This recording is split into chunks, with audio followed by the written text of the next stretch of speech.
What is going on, my fellow diesel YouTubers? We are out at the shop today. As you can see behind me, we've got a little bit of a full lot here, a bunch of fun diesels. Today, as you know, I shouldn't even just say that we're working on a diesel. Like, you guys should know by now that's what's going on.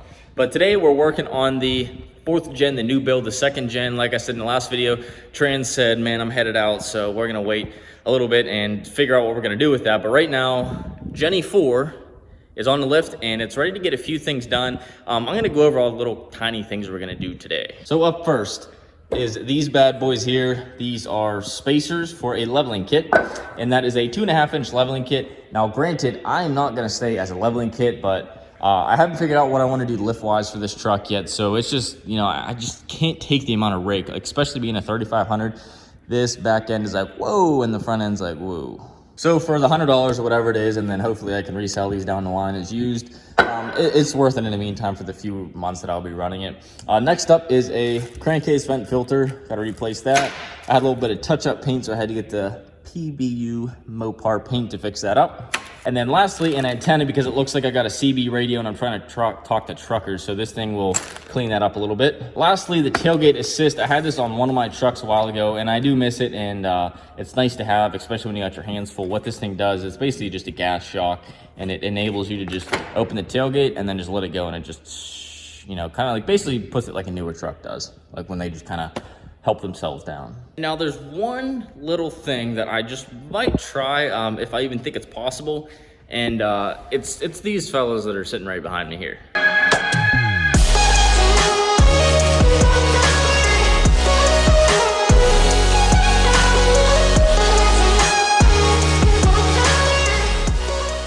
So these are 24x14 Vision Spiders, and that is a -81 offset. So like, I can't even spread my hand enough to completely reach that. Like, that is one deep wheel, and I've never had an 81 offset. It just seems like they just keep going more and more. It used to be like a 20x12 with a -44 was like standard. Now they're getting into like -51. So 14 wides, and then this bad beast up top is a 35 1550 amp mud terrain. Now these are actually for the 2nd gen, kind of spoiler alert there. But granted, the 2nd gen can't use them right now. I figured, hey, I mean, it wouldn't hurt. They're just sitting here. Really slim chance we're going to be able to fit this. But if we can do it with like moderate trimming, we'll absolutely try it, because we have to trim anyways for whatever I decide with that in the future. So without further ado, let's get to work.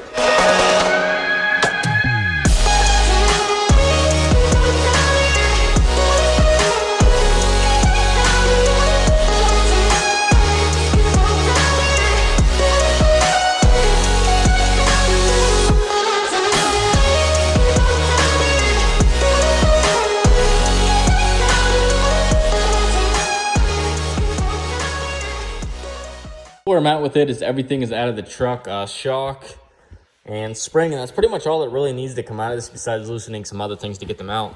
The way this spacer works is it has 3 studs, and I remember taking on my 2nd gen when I did the lift, these were just bolt heads that were recessed into a plastic. And what happened was, maybe when you're installing it's not a problem, but after you go to take it apart years later, this happened to me where the bolt heads just basically made a hole in the plastic and they just kept spinning around. So I do like how this is one full solid piece, and it has a nice little design on it so it doesn't happen where that spins around. So what this will do is we'll sit down into there. This will take itself, center itself onto that rubber hat, and then these 3 studs here will then go up into the truck. You can see 3 studs there. It'll slide up in there, and that's it. It's literally just making the spring a little bit longer to push everything down a little bit. So I'm gonna go ahead and clean up all like the dirt and stuff that's down in there. And I just moved this little part off to the side. It looks like a little tripod, but that's what holds your shock up in the middle there. So yeah, next up, just get this in here all back together. And let me tell you guys, I cannot wait till springtime comes around, when all this nasty, ugly salt is off the roads, and I'm just gonna clean this thing to heck, and then go ahead and just put a nice coat of paint. And whatever I end up with, I'll let you guys know, because I know a lot of you guys are in the same situation where you want to paint your frame and everything. So I'll definitely be doing a video on that to come in the spring. All right guys, so we just got the lift kit wrapped up. Basically what happened is these 2 little pieces here that just were to hold the whole assembly up into place. Those were replaced with the spacers. So that's pretty much what happens. You add your 2.5 inches right here and that lifts everything up. And as you see here, I got a little impatient. I went ahead and I put the wheels and tires on. And if you look down the side of this, it's absolutely absurd of how much stance there is on this thing. It's like literally almost, yeah, it's about half the tire sticks outside of here. Now, granted, this is a negative 81 offset. Normally they're like negative 76 or something like that, but like I was saying, they just keep pushing it more and more and more, so it just seems to be more than it would for a 14 wide.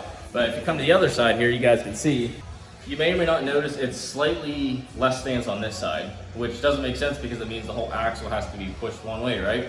But the reason because of that is this did not come with an aftermarket track bar or relocation bracket or anything like that. Now let's actually measure. I'll grab a square here and we'll see what this would actually be if you didn't do a track bar. And the track bar is basically designed to keep the axle from going left or right, you know, when you're driving. And it attaches on this side by the frame and this side by the axle. So it just kind of, you know, pivots like this, and that's what pushes everything this way. And that's why lift kits, they come with all the brackets and everything, but leveling kits are kind of like that gray area where you don't really have to include it as a company. But if you guys look at this, we come to, what's that, just about, I'd say about 7.5 inches, just about. We'll go to the other side and see what we're at now. On the passenger side, we're now at about, probably like 6. So a little over an inch, I guess it would be at the end of the day.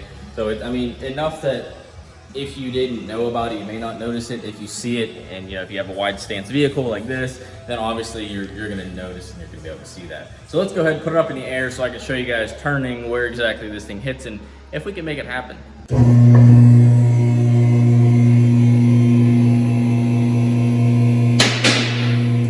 So that actually is going to help us a little bit. Like, this isn't really reality because when the truck is on the ground, obviously the axle pushes up and in a little bit. So, you know, keep in mind it's going to be better than it would be on the ground. So if you come into this side and say we start, you know, we're taking a right-hand turn. This is the better of the two sides.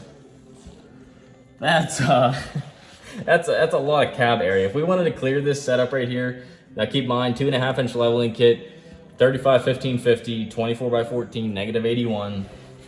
You would definitely be like taking out like chunks of that right there.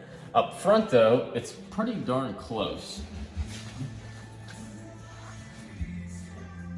So really, if we wanted to, we could clear the front. Now keep in mind, it is gonna come up and in, so definitely it's a given that plastic usually always gets trimmed up a little bit. So let's check out the other side now. This is gonna be the worst side of the two. So this is just like, there's just no way around this one here. If you guys get in close, you can look like down in and see just how there's not a chance that would ever work out. Up front and the front bumper on this side. Same thing, it'd be pretty close, but I'm already hitting the other side. So really no chance of that happening. And I will say one other thing with this kit is if you're doing the leveling kit, now like I said, this is temporary for me. This is not gonna last long at all, maybe a few months. But make sure you either get shock extensions or new shocks. Like, we actually had to lift the axle up a little bit and compress it with a strap to get the bolt to line up in the bottom. So I'm sure it's gonna ride way worse than it did before when it came in stock height. Obviously leveling kits do that a little bit, but the shocks are not gonna help our case at all. So definitely address the shocks if you're gonna do it. Highly recommend a track bar or track bar relocation bracket. I should preface, if you get a track bar, make sure it's adjustable or made for your size lift that you're getting. So with that being said, I'm gonna go ahead and actually, you know, take these off and then sadly put the other ones back on, but there's just no chance that these were made for Jenny 2, and that's just what they're gonna have to stay on. Well guys, that wraps everything up for today's project. A little look at the leveling kit here because I didn't get to show you guys with the actual correct tires on. And it sits pretty darn level. The 1 ton, it does hit a little higher in the back, so not perfectly level, but you kind of have to get in lift kit territory to get fully level. Back here with the DZ tailgate assist, that all mounted up pretty easy. Just one bracket up top, one little guy down below, and just functions like normal. As soon as you go to put the tailgate down, just slowly comes down. And then up front here, the last thing was the antenna. So pretty simple. Within 30 seconds, you take off the factory one, screw on the new one here, and you're done. And it looks a lot cleaner. You don't have some things sticking up to the sky there. So all 3 things accomplished today. So guys, with that being said, thank you very much for watching this video. Give it a big thumbs up if you enjoyed it. As always, subscribe, hit the bell next to the subscribe button for notifications. Thanks again, guys, and we will see you in the next video.